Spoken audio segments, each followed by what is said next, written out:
Hi, I'm Conan and this is my wife Catherine. With the help of my parents, Connie and Dave, and our littlest helper, Simon, we're renovating our 1968 Play-Mor Model 140 at our home in Wichita, Kansas.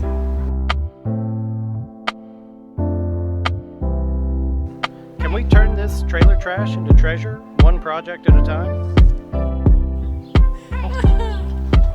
Follow along to find out.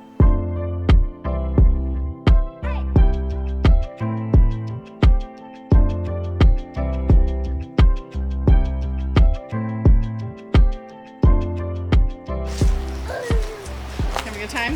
Yep, I am. Someone else isn't.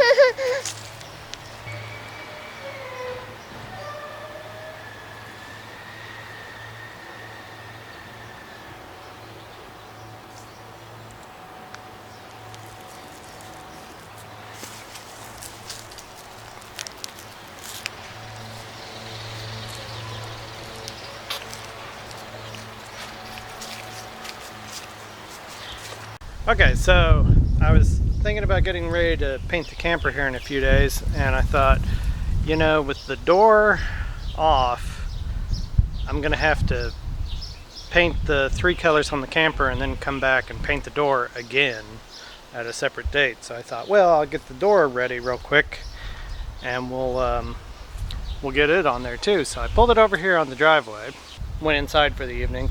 I came out this morning and it was crawling with ants. Same stupid ants that were living in the camper. Thing that really bothers me about that is I was just going to strip the old paint off the door and use it as is because it's actually in pretty good shape. But now that I know there's an ant colony in it, I feel like I have to open it up and you know, see what the problem is. Anyway, talking about it just gets later in the day. So, get to it.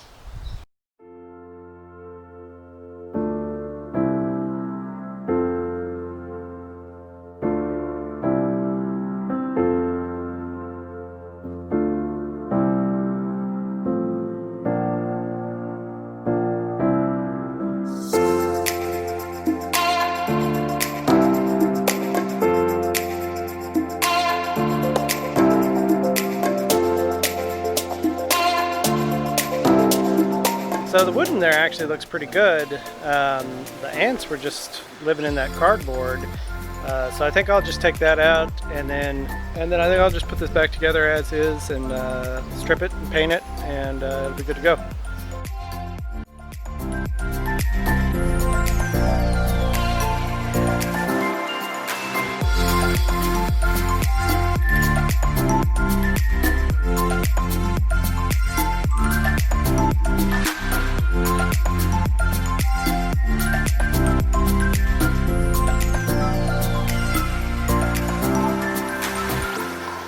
Why do you wear eye protection when you use a wire wheel? Yeah, right there, if you can see it, is what shoots off of there. And that could just as easily be in your eye, which would be incredibly painful. Also, don't let other people stand around watching you do this without wearing eye protection because they have some reach. So, the more you know. Okay, we're using everybody's favorite aircraft stripper again.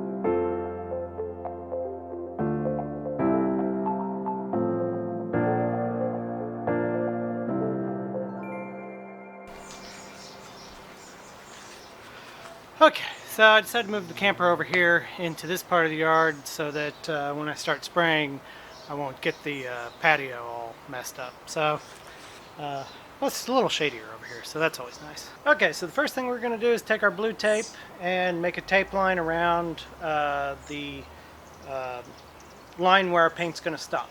And we're going to go all the way around, and then we'll come back with our masking paper and we'll block off above that. We don't need to mask everything off right now. Just need to be conscious of overspraying over it.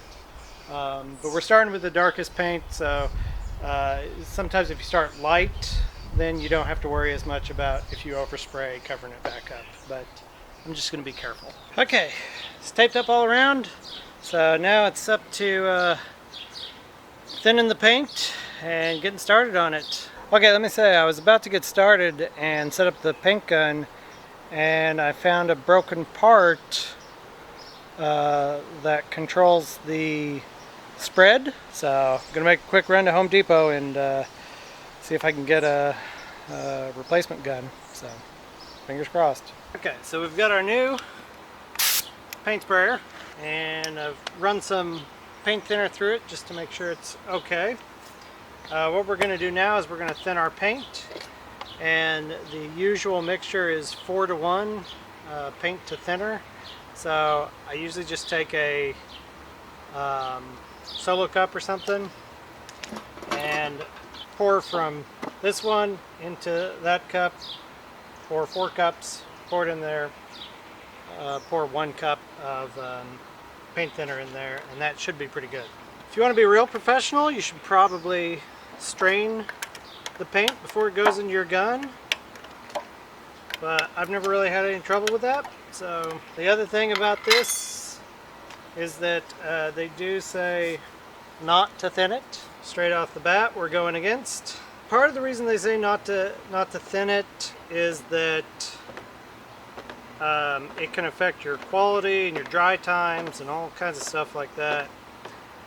And I personally think that manufacturers usually say that not because it's really that detrimental, but because they don't want to deal with customer complaints that, hey, this didn't dry like you said it was going to. It can affect a little bit of the color. It can affect a bit of the finish on it. So yeah, for absolute color correct matching results, you know, yeah, it might not be 100% the right thing to do, but it's the thing that we're going to do.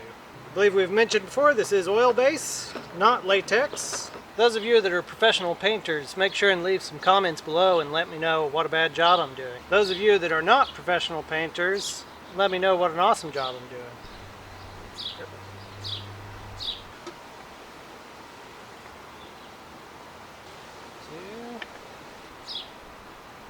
3. That's 4.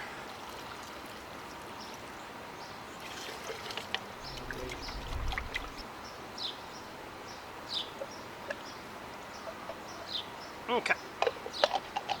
So we're going to take our gun, we're going to spray on our scrap wood over here just to make sure we've got everything set right before we go and try to do it on the actual camper.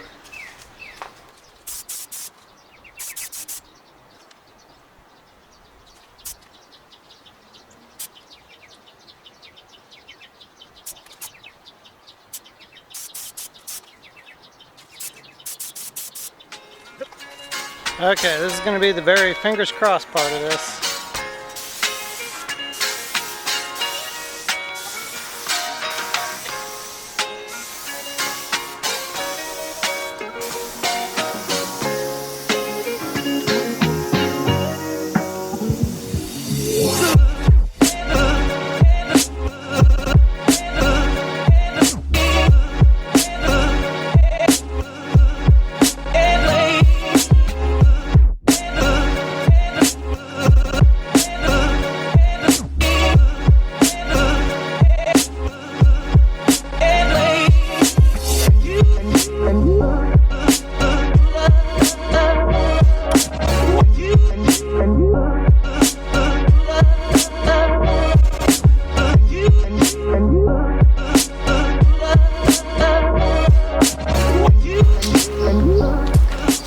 Alright, there it is. Green primer.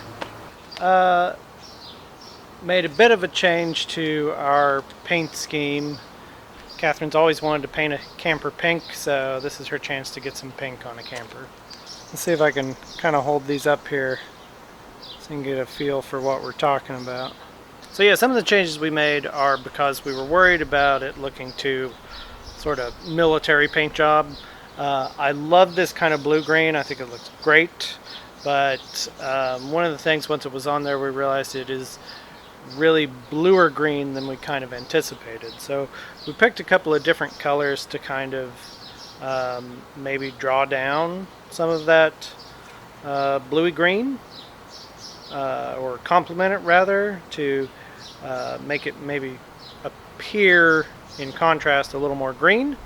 So hopefully we'll be lucky at that and that'll work. I noticed last night in the dark that this color becomes invisible, which is kind of nice. Might be kind of dangerous on the hitch if anybody's walking around it, but I do really like it. I think it looks really sharp. Anyway, I really have to get back to masking this off and then putting up the scaffold.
Well, the roof's painted, and you can sort of see some of the paint that oversprayed on the edge, which is why I wrapped the blue tarp around the bottom. You remember when I said, hey, if you're a professional painter, those of you that are professional painters, make sure and leave some comments below and let me know what a bad job I'm doing. I made a mistake, and I hope that you'll all avoid it. Start your painting at the top and work your way down, because when you start at the top, little bits of that paint fall down and get on your other paint. I know some of you out there maybe watching this might be like, I've been a professional painter for 15 years, you're doing a terrible job, you shouldn't do it that way. Well, I'll tell you what, I've been an amateur painter my whole life. So I think my entire life's worth of experience being amateur outweighs any amount of professional, correct thought about how to do this. What I'm saying is, start at the top, work your way down.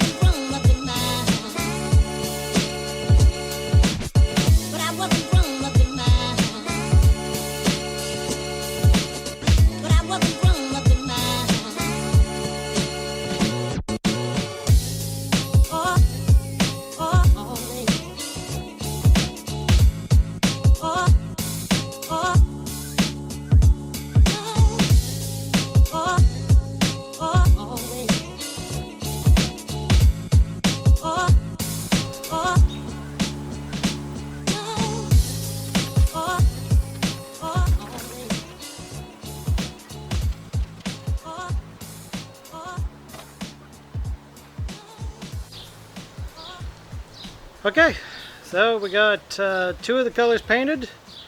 Unfortunately this week I don't think we're going to have a chance to get all 3 colors painted because this is going to have to dry for a couple days. So next week we'll have the big final reveal. You can see what it's really going to look like. I'm happy with where we've gotten on that, and we're getting pretty close to being able to put the windows back in. I'm happy with it. I think Catherine's happy with it. Simon's happy with it. So I'm going to finish picking everything up, and we'll see you next time. Check you guys later. I'll see you guys later. We'll see you guys next week. I don't know how I sign off on this. That's it for now. See you later.